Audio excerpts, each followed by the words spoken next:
The village of Ndimu woke up to whispers Abeni had left. It was not the kind of gossip that faded with the morning sun. No, this was the kind that dug its claws into the heart of the people, passing from one mouth to another, twisting into something even sharper.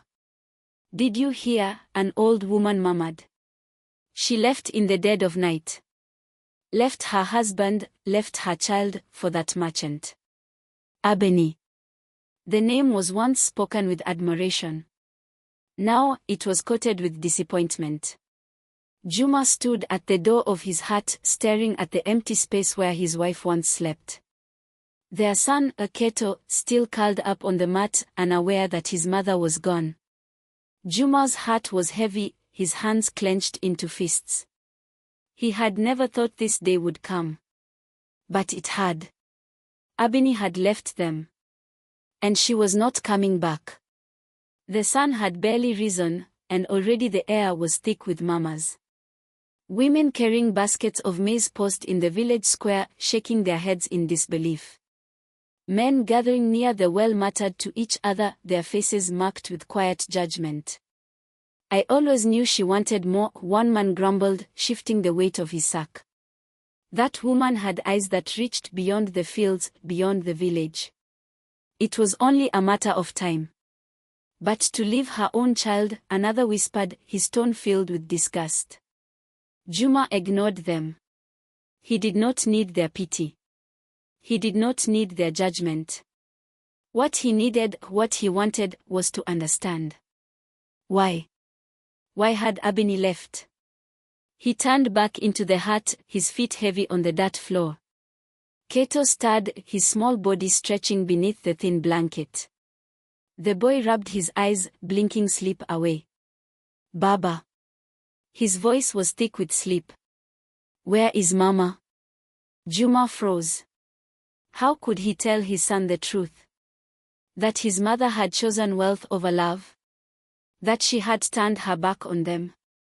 He knelt beside Keto, smoothing a hand over his son's short curls. "Mama, she had to go somewhere, my son." Keto yawned, unconcerned.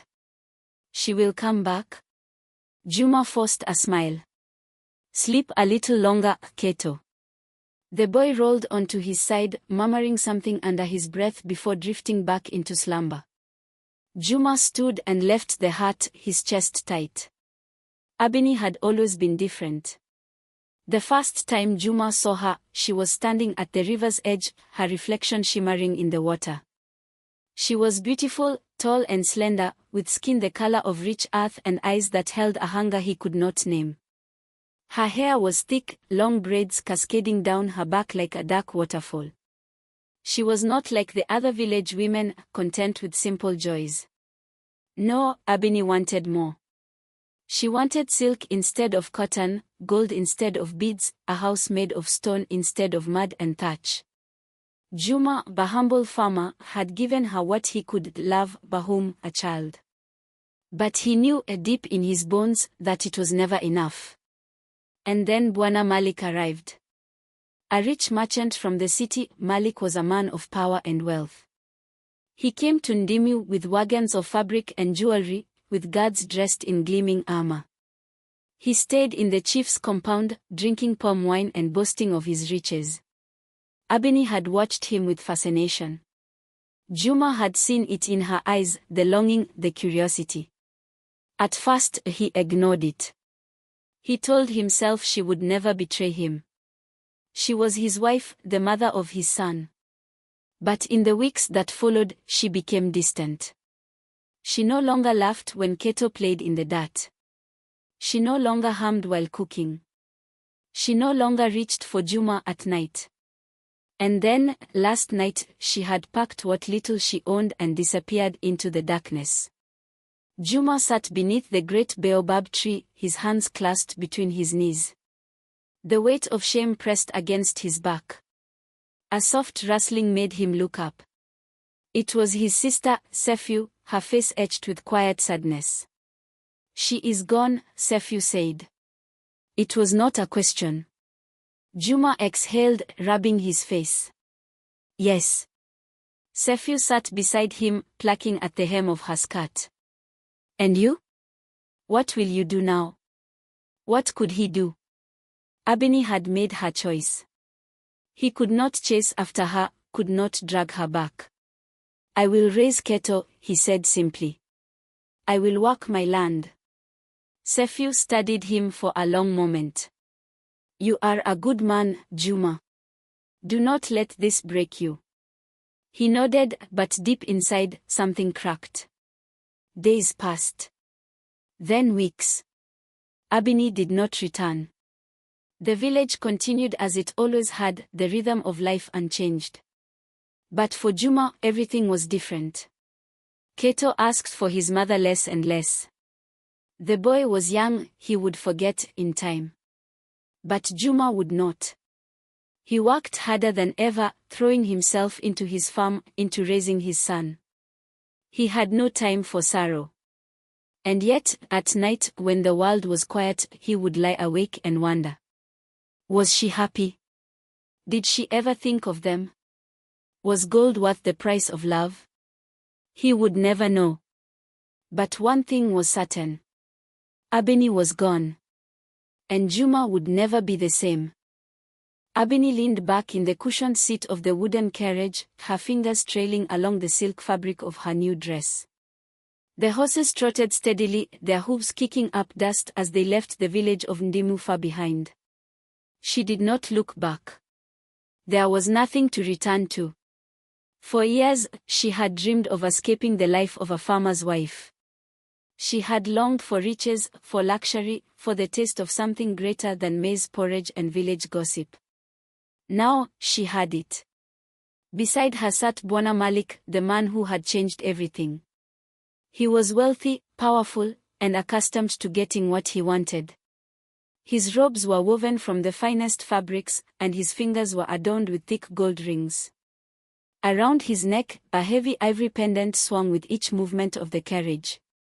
You have made the right choice, Abeni, he said, his deep voice laced with certainty. Abeni smiled, though a small part of her, a part she ignored, felt uneasy. I know.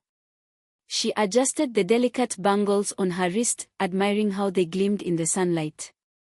Back in Dimu, she had worn nothing but plain beads. Now, she was draped in gold. The journey to the city was long, and the path wound through thick forests and open fields. The sun climbed higher, casting shadows along the road.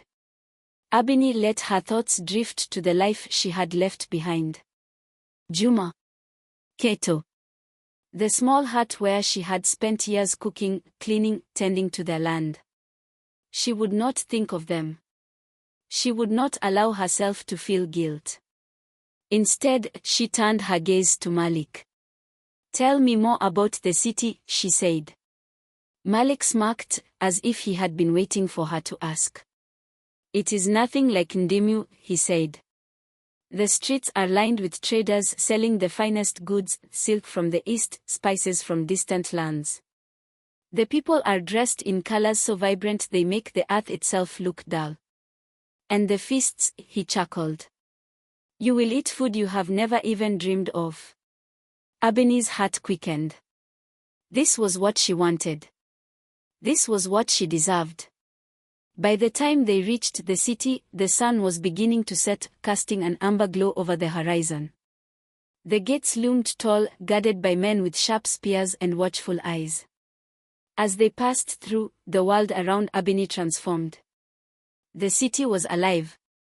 Everywhere she looked, people moved with purpose, merchants calling out their wares, women wrapped in flowing garments of silk and linen, children darting through the streets with laughter on their lips. The scent of roasted meat and spiced fruit filled the air, making her stomach tighten with hunger. Malik's home was grand, a stone house with high walls and wooden doors carved with intricate designs. Inside, the floors were polished smooth, and the air smelled of incense. Servants moved swiftly, carrying trays of food, their heads bowed in obedience. Abeni ran her fingers along the fabric of a curtain. She had never felt anything so soft. This is your home now, Malik said, watching her closely. Abini turned to him, her pulse quickening. And what do you expect from me? Malik chuckled, stepping closer. Only what a man expects from the woman he chooses. Abini swallowed. She had known this moment would come. She had known the cost of wealth. Still, she whispered, I am not your wife. Malik's expression darkened for a brief moment, but then he smiled. Not yet. Dinner was a feast unlike anything Abini had ever known. Platters of roasted goat, bowls of steaming rice infused with spices, golden brown pastries filled with sweet honey. She ate until she could eat no more, letting the taste of her new life settle on her tongue. But even as she reclined against the cushions, draped in luxury, something inside her twisted. In the silence of the night, she thought of Keto. She wondered if he had cried when he woke and found her gone. She wondered if Juma had spoken of her with anger or sorrow. She pushed the thoughts away. She had chosen this life. There was no turning back. And yet, for the first time since leaving Ndimu, she felt the weight of something heavy pressing against her chest. Days passed, and Abini learned the ways of the city. She learned to walk with grace, to speak in measured tones, to smile without revealing too much of herself. Malik took her to the marketplace, where vendors bowed and greeted him with respect. He bought her necklaces of coral, earrings of polished stone, bracelets that jingled with each movement of her hands. Women of the city eyed her with curiosity. Some with admiration. Others with envy.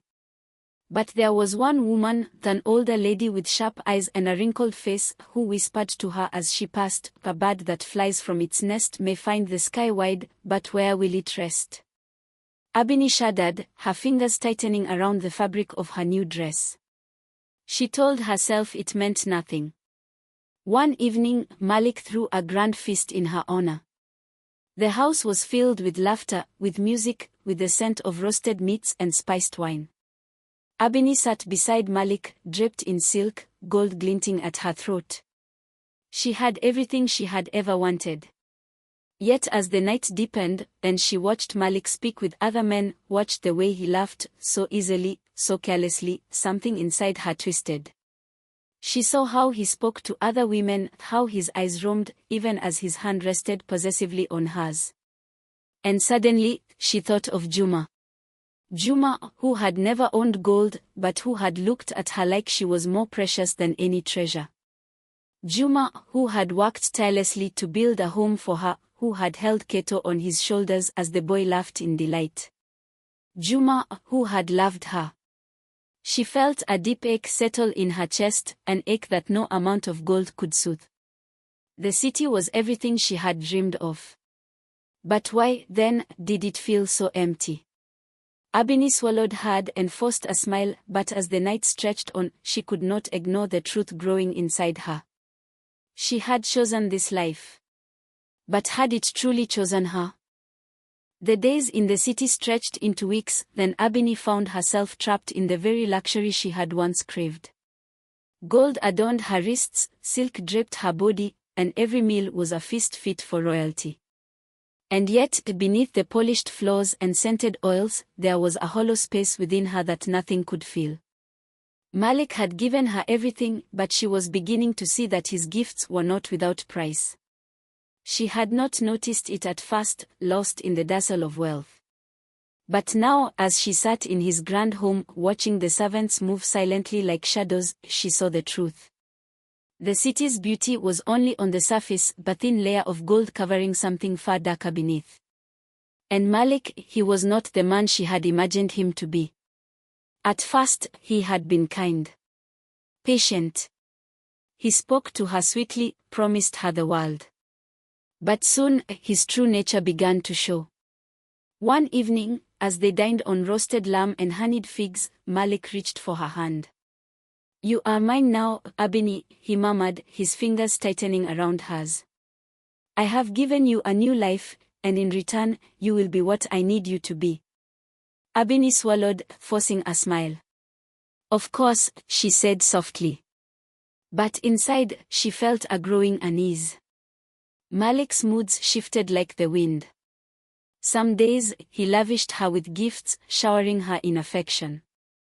Other days, he barely spoke to her, his attention drifting to the many women who paraded through his home. Abini was no fool. She knew she was not the only one. At night, she lay awake, staring at the high ceiling above her bed, listening to the distant sounds of the city beyond the walls. And always, in the silence, her mind drifted back to the life she had left behind. She thought of Juma. She thought of Keto. She wondered if they thought of her, too. One morning, as she walked through the bustling marketplace, she overheard two women whispering. "Did you hear? That woman from the village, she left her husband and child for Malik." Abini stiffened. She kept her head high, but their words clung to her like thorns. "Foolish girl," one of them said, shaking her head. "Men like Malik do not keep women forever." Abini walked faster, her heart pounding. That evening, she confronted Malik. "Tell me the truth," she demanded. "What am I to you?" Malik looked at her, amusement flickering in his dark eyes. "You are my beautiful Abini," he said smoothly. "The woman I chose to bring into my home. And when you tire of me," she pressed, her voice shaking. Malik chuckled, leaning back against his cushions. "Why worry about tomorrow when you are surrounded by luxury today?" Abini felt something cold settle in her chest. She had made a mistake. She had traded love for wealth, a simple life for a golden cage. And now, she saw the buzz clearly. But was it too late to turn back? As the days passed, Malik's interest in her waned. He still dressed her in fine garments, still paraded her through the city as though she were his prized possession. But his attention drifted elsewhere, his affections scattered among the many women who lingered in the halls of his home. One night, Abini found herself standing by the grand window of Malik's chambers, staring out at the city beyond. The streets glowed under the moonlight, the laughter of strangers echoing in the distance. And for the first time since she had left Ndimu, she let herself whisper the truth aloud. "I want to go home." The words barely left her lips before she felt a presence behind her. "You are home," Malik's voice came, smooth and dangerous. Abini turned slowly, her pulse quickening. "This is not my home," she said, her voice firm despite the fear creeping up her spine. Malik studied her, his expression unreadable. Then, he smirked. "You think you can leave?" He stepped closer, his presence suffocating. "Do you know what happens to women who betray men like me?" Abini swallowed hard. "I did not betray you." Malik tilted his head. "No." He reached out, tracing a finger along the gold necklace he had given her. "And what will you do if you leave? Run back to your poor husband? Crawl back to a life of dirt and sweat?" Abini clenched her fists. "At least I was free." Malik's expression darkened. "You were nothing before me." Anger surged through Abini. "And what am I now? A possession?" Malik's eyes flashed, and for a moment, she thought he might strike her. But instead, he laughed. "Foolish girl," he said, shaking his head. "You chose this life. There is no going back." But Abini knew better. She had made a choice once before. And she could make another. That night, as Malik lay asleep, Abini packed a small bundle of clothing and slipped out of the house. She moved quickly, her heart pounding with every step. The city, once a place of wonder, now felt like a maze of shadows. She moved through the streets, avoiding the watchful eyes of Malik's guards. She did not know where she would go. She only knew she had to leave. As she reached the edge of the city, she hesitated for only a moment before stepping onto the road that led back to Ndimu. Back to Juma. Back to Keto. Back to the life she had abandoned. Would they forgive her? Would they even let her return? She did not know. But she would find out. And so, with the night stretched before her, Abini walked, the weight of her choices heavy on her shoulders, but for the first time in weeks, her heart felt light. Because she was going home. Abini walked through the night, her heart pounding with every step. The once smooth, luxurious sandals Malik had gifted her were now worn and tattered, barely protecting her feet from the sharp stones that littered the road. The silk dress she had once cherished now felt heavy and useless, clinging to her in the humid night air. She had left the city behind, slipping past the last rows of grand houses, markets, and taverns, until only the open land stretched before her. The journey back to Ndimu would not be easy. The road was long, the wilderness unforgiving, and she had nothing but a small bundle of food she had managed to grab before escaping Malik's home. As the first rays of dawn broke over the horizon, exhaustion weighed heavily on her limbs. Her stomach ached with hunger, and her throat was dry from thirst. She had not thought this through, only that she had to leave before Malik woke up and stopped her. For a moment, she paused, leaning against the rough bark of a tree, her breath ragged. Doubt whispered in her mind. Would Juma take her back? Would Kato even remember her? She had abandoned them both without a second thought. How could she expect them to welcome her with open arms now? Tears stung her eyes, but she shook them away. No, she could not turn back. Even if Juma hated her, even if Kato no longer called her Mama, she needed to see them.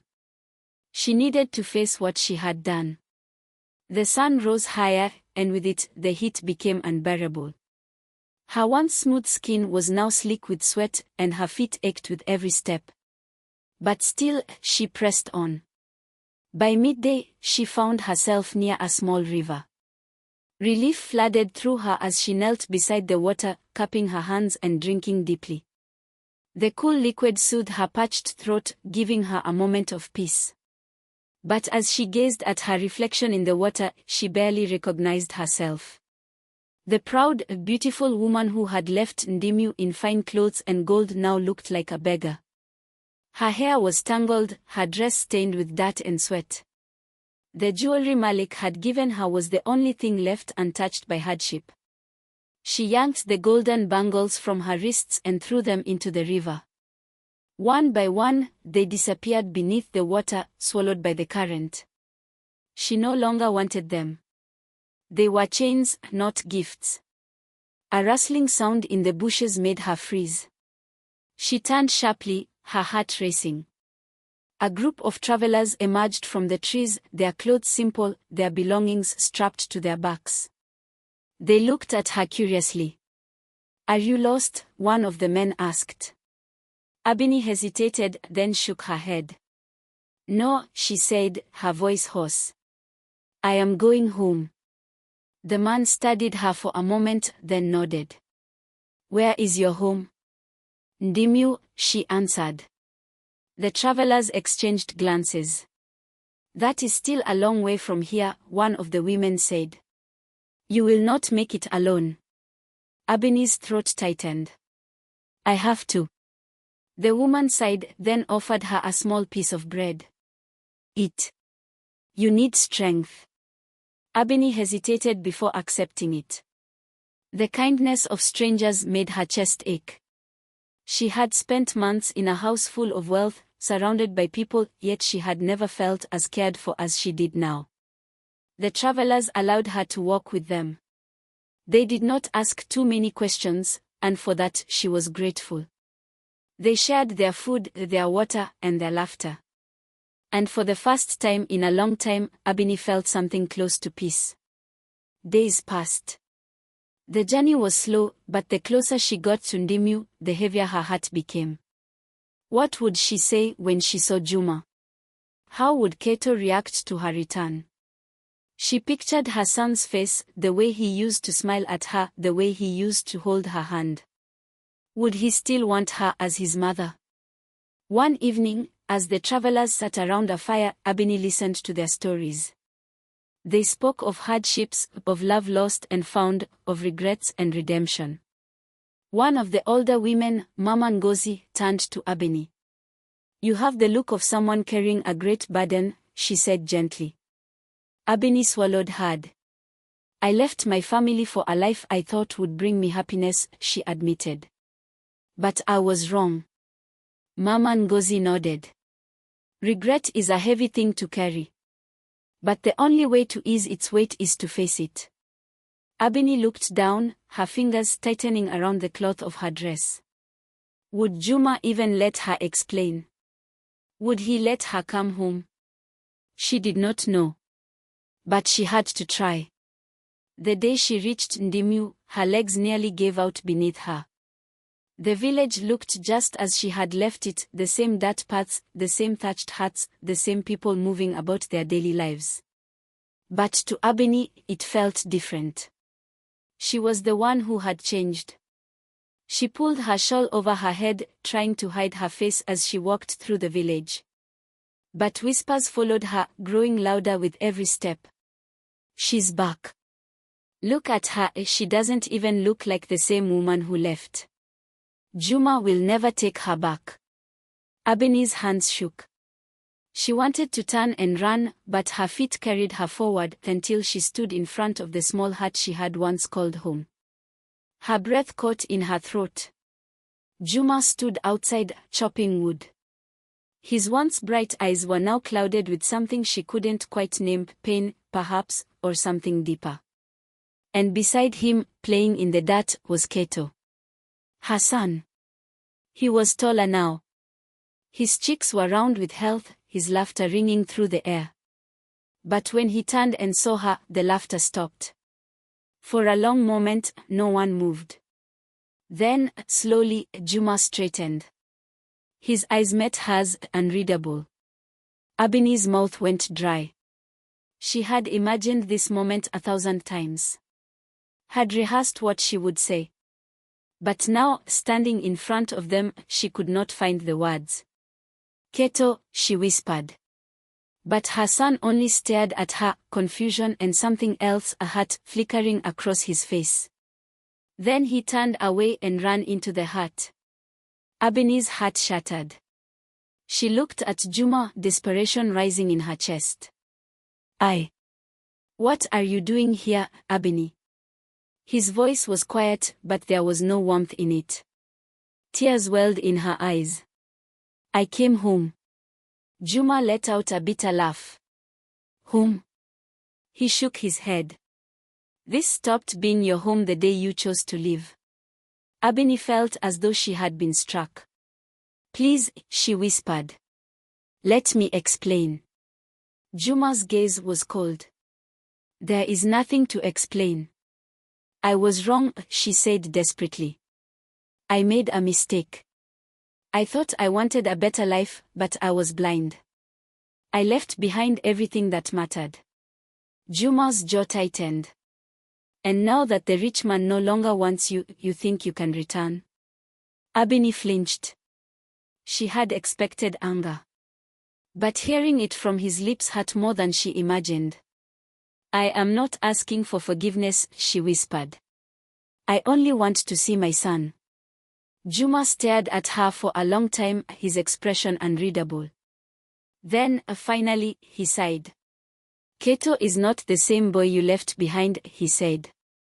And I am not the same man. Abeni swallowed hard. I know.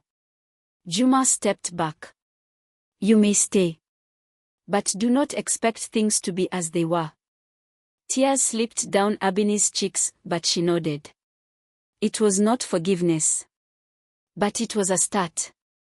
Abeni spent her first night back in Dimu sleeping on the floor of an old storage hut separate from Juma and Keto's home.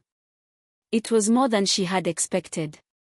She had prepared herself for rejection, for doors slammed in her face, for Juma sending her away. Instead, he had allowed her to stay, though his words had been sharp and his eyes had held no warmth. She did not blame him. The morning came with the sounds of the village waking, roosters crowing, women laughing as they fetched water, children running through the dusty paths. The familiar rhythm of life she had abandoned. Abeni stepped outside, watching as Juma and Keto prepared for the day. Juma carried a bundle of firewood over his shoulder, while Keto sat on a small stool, struggling to tie the straps of his sandals. For a moment, she simply watched. How much had she missed? Her son was taller now. His face had lost some of its roundness, replaced by the early signs of the man he would become. He looked like Juma, strong, serious, determined. Keto, she said softly. The boy froze.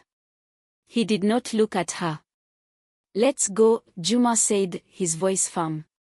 Keto obeyed without hesitation, following his father without a single glance in her direction. Abeni's throat tightened. She had expected this, but it still hurt. She would not give up. Abeni spent the next few weeks trying to rebuild what she had broken. She did not beg for Juma's forgiveness. She did not force herself into Keto's life. Instead, she worked. She swept the village pathways, carried water from the river, helped the elderly with their chores. Where once she had been a wife and mother, now she was simply another villager, one with much to prove. The whispers still followed her wherever she went. She thinks she can just return as if nothing happened. Juma is a fool for letting her stay. She left her own child for riches. What kind of mother does that? Abeni bore it all in silence. She knew words could not erase her betrayal. Only time and actions could. One evening, as the sun dipped low in the sky, Abeni sat alone outside her hut, watching the village children play. Keto was among them, running with the others, his laughter ringing through the air. She smiled, but the ache in her heart remained. Suddenly, the small hand tugged at her dress. She turned to see a little girl staring up at her, wide-eyed. "Are you really Keto's mother?" the girl asked. Abeni hesitated, then nodded. "Yes." The child frowned. "Then why doesn't he talk to you?" Abeni sighed. "Because I hurt him." The girl tilted her head. "Then you should make him smile." Abeni blinked. Make him smile. Could it really be that simple? She watched as Keto played, his small hands moving skillfully as he wove a toy bird out of palm leaves. He had always loved making things. And then, an idea formed. That night, Abeni worked by firelight, her hands weaving carefully. She had not forgotten everything from her past life. Before she had become Juma's wife, before she had left for the city, she had been skilled in crafting. By morning, she held her creation in her hands, a small, carefully woven lion, its body sturdy, its details precise. She took a deep breath and walked toward Juma's home. Keto sat outside, drawing shapes in the dirt with a stick. He did not look up when she approached. "I made something for you," she said softly. He said nothing. Abeni knelt beside him, placing the woven lion in front of him. "I remember how you used to love making animals from leaves and sticks," she continued. "I thought you might like this." Still, Keto did not speak. Her heart sank. But then, just as she turned to leave, she saw him reach out. His fingers brushed over the woven lion, tracing the lines of its mane. Abeni held her breath. Then, without a word, Keto picked up the toy and ran inside. She let out a shaky breath. It was not much. But it was something. Over the next few weeks, small changes began to happen. Keto no longer ran from her presence. He did not speak much, but he no longer avoided her completely. Juma, too, seemed to soften, though he remained distant. One evening, as Abeni finished washing clothes by the river, she heard footsteps behind her. She turned to see Juma standing there. For a moment, neither of them spoke. Then, Juma sighed. "Why did you really come back, Abeni?" She met his gaze. "Because I realized I had everything I needed right here. And I threw it away." Juma was silent for a long time. Finally, he said, "I don't know if I can ever trust you again." Abeni nodded. I don't expect you to. Juma exhaled sharply. Keto, he is still afraid you will leave again. Tears stung her eyes. I won't. Juma studied her, then, in a voice softer than before, he said, then prove it. And for the first time, there was something in his eyes that was not anger. It was not forgiveness. Not yet. But it was a beginning. Months passed. Little by little, the village began to accept Abini again. She worked harder than she ever had before, not because she was trying to earn forgiveness, but because she wanted to be someone Keto could be proud of. One evening, as she sat outside, Keto approached her. He held the woven lion in his hands, his fingers gripping it tightly. He hesitated, then, in a small voice, he asked, will you make another one? Abini's breath caught. She nodded. Keto sat beside her, watching as she worked. And as the stars blinked to life above them, Abini knew that though the road of redemption was long, she had finally taken her first real step. And this time, she would not turn back.